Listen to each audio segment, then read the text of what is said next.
Actualité. Alexandre Moranville, les négociations rompues entre les médecins et le gouvernement, décidément, ça va très bien. Ouais, décidément, ça va très bien, là, parce qu'on avait repris les négociations le 26 novembre dernier. Ça n'aura pas duré longtemps. Ce matin, on annonçait que c'était terminé. Et là, ce qui est flou, c'est de savoir c'est qui a mis fin aux négociations, Richard. Parce que là, les deux camps disent que c'est pas eux. Ce matin, tôt, il y avait le président de la Fédération des médecins omnipraticiens du Québec qui est sorti, M. Marc-André Amiotte, en disant que c'est Québec qui avait mis fin aux travaux plus tôt ce matin. François Legault se présente justement en période de questions. France-Hélène Duranceau, présidente du Conseil du Trésor aussi, se font dire ça par les journalistes. Ils disent « Hein? Ben là, vous me l'apprenez. On pensait pas que les négociations étaient terminées. Est-ce que c'est les médecins qui l'ont fait? » Et là, on comprend pas qui a mis un terme, comment on a mis un terme, sur quoi on a mis un terme, mais tout ça est rompu à moins d'un mois de l'entrée en vigueur d'une partie de la réforme sur la rémunération des médecins.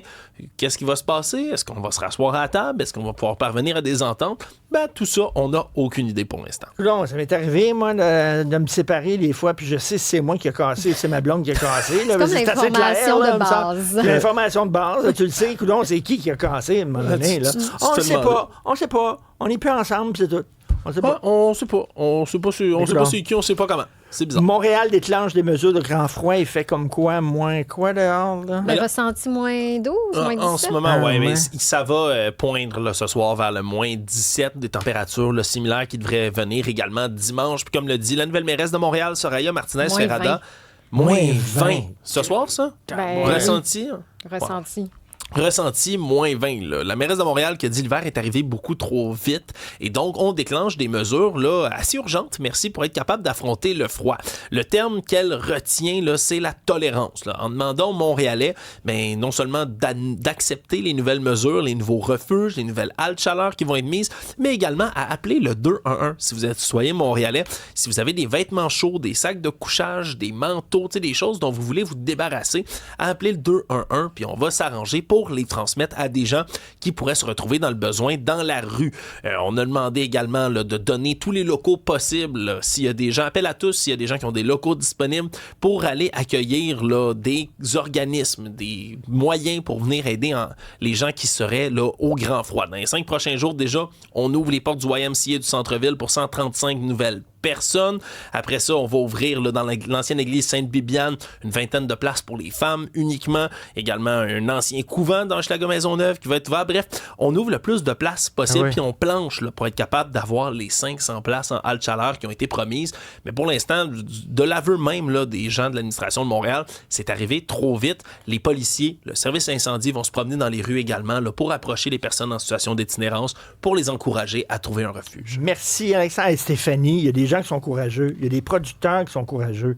Alors, à l'époque où, tu sais, c'est très difficile, très complexe, c'est très délicat et risqué de parler de genre et de parler de sexe, alors, les producteurs des livres Monsieur, Madame, as-tu vu ça? Ben oui, j'ai vu ça. Ben oui, je connais ça, certains. Hey, ça va être incroyable. Ça. Moi, je suis excité par ça. Madame Acrobate, Monsieur Malchance, Monsieur Gentil, Monsieur Rigolo, etc., Madame Coquette, etc., Madame Bavarde, c'est un peu sexiste.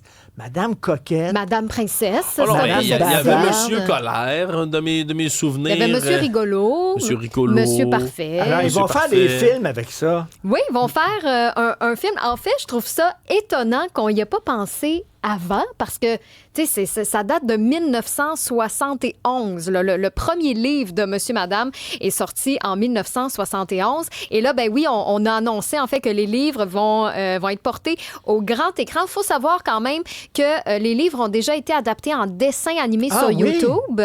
Et il y aurait aussi une autre adaptation qui est en cours pour la télévision. Mais effectivement, aucun film n'avait été fait sur les fameux Monsieur Madame. Il y a quand même plus de 90 personnages. Donc, il y a du stock quand même si on veut se lancer là-dedans. Mais la clé des Monsieur Madame, c'est leur côté intemporel. On s'entend, là. Tu sais, les personnages sont basés sur nous, sur nos émotions. Puis ça, je veux dire, ça change pas à travers les générations. Tu sais, quand t'es fâché en 1985 puis que t'es fâché en 2012, t'es fâché pareil. Ça date d'un bon bout de temps, ces livres-là. T'sais, Madame range tout. Madame range tout, le rangement, c'est Madame, je sais pas, là, Madame Lumineuse. Madame Charge Mentale. Monsieur Sale. Mais... Monsieur Sale, Madame Je sais tout. Ça, c'est les femmes, hein? Ils veulent tout expliquer. Madame Germaine? Madame, je sais tout. Madame Germaine, ça serait bon, ça. Ah, mais là... Là, écoute, ça va être un terrain glissant dans ta minute, là. Ça Monsieur et va-tu- madame sont en train de nous dire qu'il y a seulement 2 sexes. Oh là là là là là là. Mais là, est-ce qu'on... Controverse. Là, tu disais, là, il y a déjà une adaptation en animation. Là, c'est encore en animation qu'ils vont faire ça ou c'est en vrai? Non.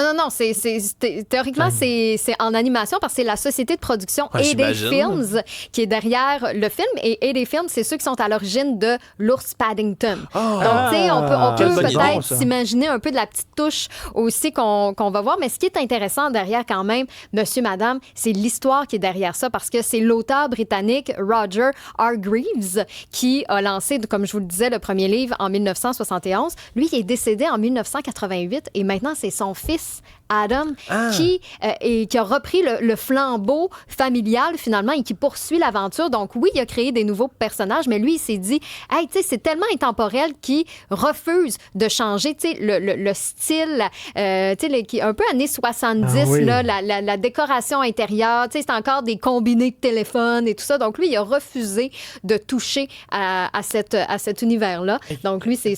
Madame Casse-Pied. Casse-pied. Oui. Hein? Madame Casse-Couille, finalement. Madame Catastrophe. Ben, tu sais, Richard, peut-être que dans Ouais, le il y a film... Monsieur Madame, Canaille aussi. Madame Proprette. On ne sait pas qu'est-ce qu'il y a dans le contrat. Non. Peut-être qu'ils ont signé. C'est correct d'avoir des monsieur, madame, mais ça prendrait aussi une personne non binaire. Il y a Monsieur Peut-être. Bruy. Non, On le non, sait c'est pas. binaire. Monsieur, madame, c'est pas monsieur, madame, tous. Puis ça, c'est monsieur, madame. Je les trouve très courageux de s'en aller là-dedans. Mais c'est le fun, non? Madame Chippy. Oui, madame Chippy. C'est pas sexiste un peu, ça? Madame Dodu. Hein? C'est drôle, hein? On parle du poids de la dame, on parle pas du poids du monsieur. Madame Dodu. Il y a peut-être Monsieur Gros aussi. Là. Ça va? Oui, il y en a plus de 90. Ouais, Ok. c'est ça. J'ai l'impression tu sais. qu'il va peut-être en avoir une couple qui vont être représentées là-dedans. On va peut-être Et- bien les sélectionner, Mais moi, justement. je suis déçu. On aurait pu amener Monsieur Justin Trudeau, sa job d'après la politique Monsieur Déficit. Ça aurait été cœur, hein? Regarde, tu vois, t'as de la suite dans les Madame Beauté. Je vois ça. Regardons ça. Madame Tête en l'air. idées. Monsieur Génial. Ah, Ok. regarde, on en a ici, là. On Monsieur en a plein, Tranquille. là. Écoute, tu veux nous parler aussi d'un spectacle adoré qui est de retour. Oui, parce qu'au Québec, on a une couple de spectacles comme ça qu'on ne stanne pas. Hein, tu sais, qu'on sait que la salle va se remplir assurément. Tu sais, vite comme ça, on peut penser à Brou, qui est un incontournable. Et Ladies Night. Ladies Night a été créé il y a 25 ans, puis il y a Déjà? eu plusieurs moutures. Là, tu sais, on a vu des Michel Lapierrière, des Didier Lucien, Serge Postigo, Joey Scarpellino. Mais là, on annonce que le spectacle revient en 2026 avec, oui, il y aura des membres de la distribution originale, c'est-à-dire François Chénier, Michel Charette et Marcel Leboeuf qui vont retrouver leurs personnages. Mais on ajoute aussi quelques recrues, Pierre-Paul Alain, Linz Dentiste et la comédienne Frédéric Bédard. Là, sachez qu'on garde l'intrigue comme telle, là, tu sais, c'est-à-dire on nous amène toujours dans une ville minière où il y a un groupe d'amis qui cherchent à faire passer le temps un peu en se lançant le défi de mettre sur pied un spectacle d'effeuillage. Donc, pour divertir évidemment les dames, mais aussi pour tu sais, se prouver à eux-mêmes là, qu'ils sont encore capables. Donc ça change pas. Par contre, la mise en scène, l'adaptation et la traduction ont été refaits et les chorégraphies aussi vont être actualisées. Donc, Michel Charette et François Chénier qui trouvent que, justement, encore une fois, c'est une histoire intemporelle, qui est vivante, qui est rassembleuse, que les rires, malgré les années qui passent, les rires sont toujours là. Donc, c'était une évidence pour eux de refaire le spectacle. Donc, ça s'en vient en 2026. Bonne idée. Tu disais tantôt, il va peut-être avoir Madame Germaine. Quasiment, j'ai devant moi Madame Autoritaire. Mais c'est ça. Madame Autoritaire, là, puis Madame Casse-Pied, m'a dire, j'ai hâte Ça de y voir. va par là. Ça y va. Ça y va par là. Oui, pour d'autres nouvelles du genre, allez sur notre site et notre application cube.ca.